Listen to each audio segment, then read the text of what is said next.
오늘도 말씀과 기도로 이 자리에 오신 분들을 환영합니다. 누가복음 3장 10절로부터 20절 말씀. 우리가 무엇을 하리이까? 지금부터 본문을 읽겠습니다. 무리가 물어 이르되 그러면 우리가 무엇을 하리이까? 대답하여 이르되 옷 2벌 있는 자는 옷 없는 자에게 나눠줄 것이요 먹을 것이 있는 자도 그렇게 할 것이니라 하고 세리들도 세례를 받고자 하여 와서 이르되 선생이여 우리는 무엇을 하리이까 하매 이르되 부과된 것 외에는 거두지 말라 하고 군인들도 물어 이르되 우리는 무엇을 하리이까 하매 이르되 사람에게서 강탈하지 말며 거짓으로 고발하지 말고 받는 급료를 족한 줄로 알라 하니라. 백성들이 바라고 기다림으로 모든 사람들이 요한을 혹 그리스도신가 심중에 생각하니 요한이 모든 사람에게 대답하여 이르되 나는 물로 너희에게 세례를 베풀거니와 나보다 능력이 많으신 이가 오시나니 나는 그의 신발끈을 풀기도 감당하지 못하겠노라.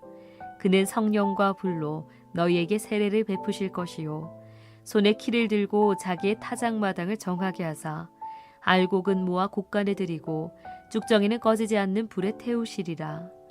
또 그 밖에 여러 가지로 권하여 백성에게 좋은 소식을 전하였으나 분봉왕 헤롯은 그의 동생의 아내 헤로디아의 일과 또 자기가 행한 모든 악한 일로 말미암아 요한에게 책망을 받고 그 위에 한 가지 악을 더하여 요한을 옥에 가두니라.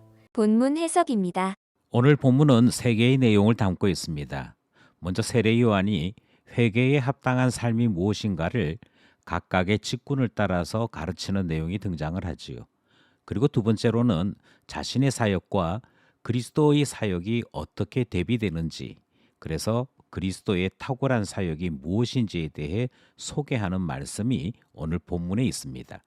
그리고 난 다음에 세례 요한이 옥에 갇히게 되었다 하는 소식과 함께 그 배경을 소개하는 것이 오늘 본문 내용인 것이지요.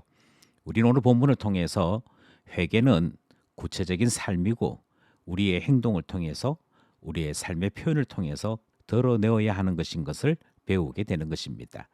먼저 10절을 보시겠습니다. 그러면 우리가 무엇을 하리까? 라고 하는 질문이 등장을 하지요.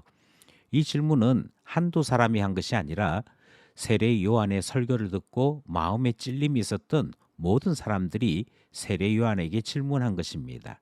성경이 이 질문을 우리에게 소개하는 이유는 회개는 우리의 마음속에 참회하는 생각을 채우는 것이 아니라 구체적인 삶의 변화가 일어나야 하는 것임을 가르치는 말씀이기 때문이지요. 찔림을 받았다면 반드시 변화해야 되고 죄로 가득 찬 삶의 습관들은 바꿔놓는 것임을 가르치는 말씀이 등장을 합니다. 12절 말씀에 보면 세리들이 등장을 하지요. 그리고 선생이여 우리는 무엇을 하리까? 라고 질문을 하는 내용이 소개되고 있습니다. 그런 세리들에게 너희들은 부과된 것 외에는 거두지 말라라고 세리들이 범하기 쉬운 돈의 문제를 지적하는 내용이 등장을 합니다. 14절에서는 군인들의 이야기가 등장을 합니다. 세례 요한에게 우리가 무엇을 하리까? 라고 하는 똑같은 질문을 던지게 되지요. 세례 요한은 군인들이 범하기 쉬운 힘으로 압제하는 것에 대해 금지하는 말씀을 전합니다. 강탈하지 말고 거짓으로 고발하지 말고 받는 급료를 족한 줄로 알아라 하는 말씀이 전달되고 있습니다. 이처럼 회개는 삶의 문제입니다.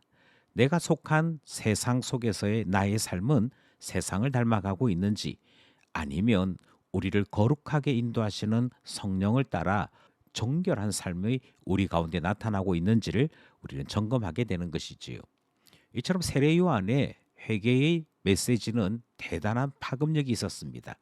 그리고 이 파급력은 세례 요한이 메시아가 아닌가 하는 질문을 낳기까지 했던 것이지요.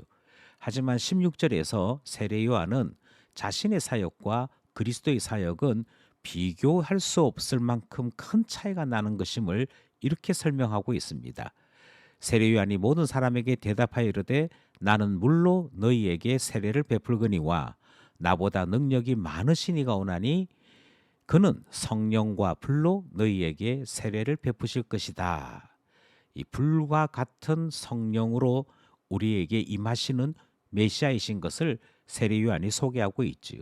단지 마음에 찔리는 정도가 아니라 그 속에 불과 같이 죄를 태우고 성령이 그 안에 역사하도록 이끄시는 분이 메시아다 하는 사실을 세례 요한은 소개했던 것입니다.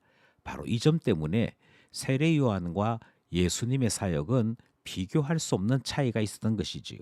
17절에서는 손에 키를 들고 자기의 타작마당을 정하게 하시는 분이다 하는 소개가 등장합니다. 그는 심판주이시고 주의 말씀을 따라 모든 이들의 운명이 결정되는 것을 세례 요한은 키를 들고 타작마당을 정하게 하는 이 동작으로 설명했던 것이지요.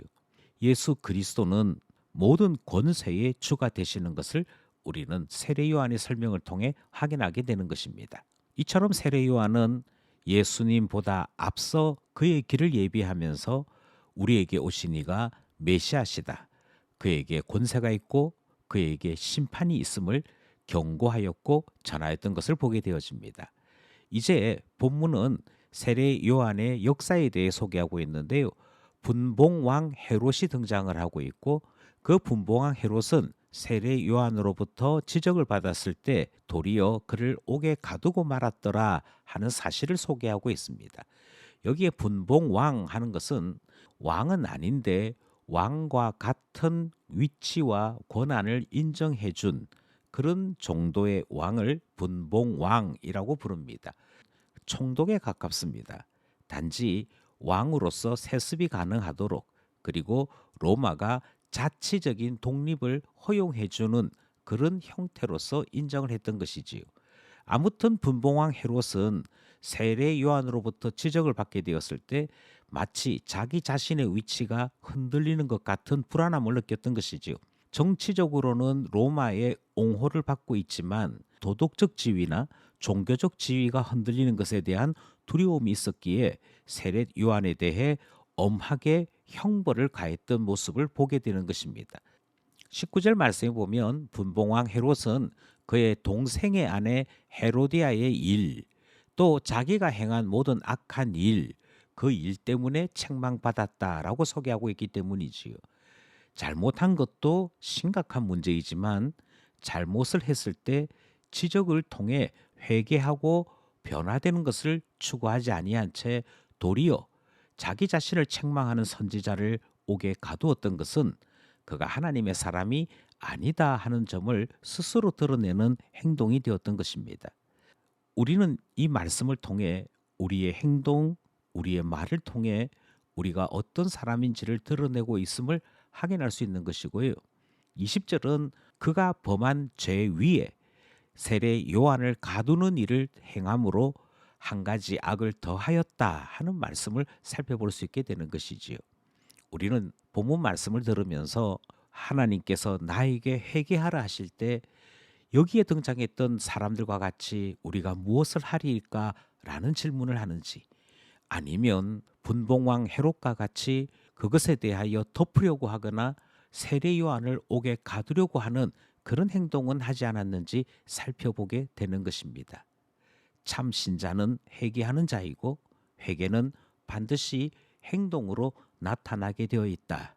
오늘 본문 말씀을 다시 한번 생각하면서 말씀과 기도의 삶을 사는 가운데 변화된 삶을 살아가는 우리 모두 되기를 간절히 소원합니다.